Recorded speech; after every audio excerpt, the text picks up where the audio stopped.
Le Brésil, 7e économie mondiale, est entré en récession au premier semestre, une mauvaise nouvelle pour la présidente Dilma Rousseff cernée par les affaires de corruption et dont la réélection en octobre est menacée.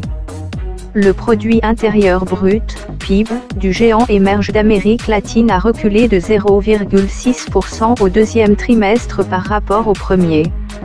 L'Institut brésilien de géographie et des statistiques a revu en baisse la performance du premier trimestre, de 0,2% à moins 0,2%, enregistrant 2 trimestres consécutifs de recul, synonyme de récession.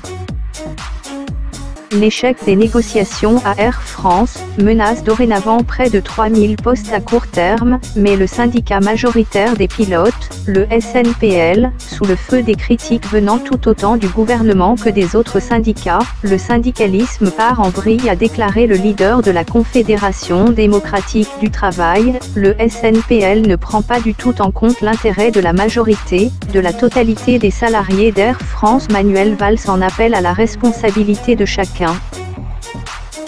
Le Figaro groupe de presse, qui appartient à Serge Dassault, est en négociation pour racheter Comment ça marche, un édifice numérique créé en 1999 très profitable et qui fonctionne sans carte de presse pour éviter toute obligation. Ce rachat témoigne d'une nouvelle ère, la fin des indépendants sur Internet. Chaque fois, ces médias vont aux 10 premières fortunes de France à l'exception de Drahi.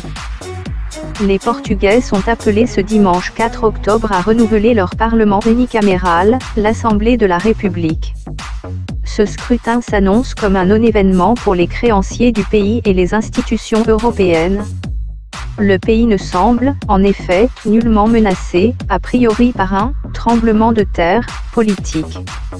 Et les milieux financiers voient ce scrutin avec tellement de sérénité que l'agence de notation S&P s'est payé le luxe de relever la note du Portugal avant même l'élection.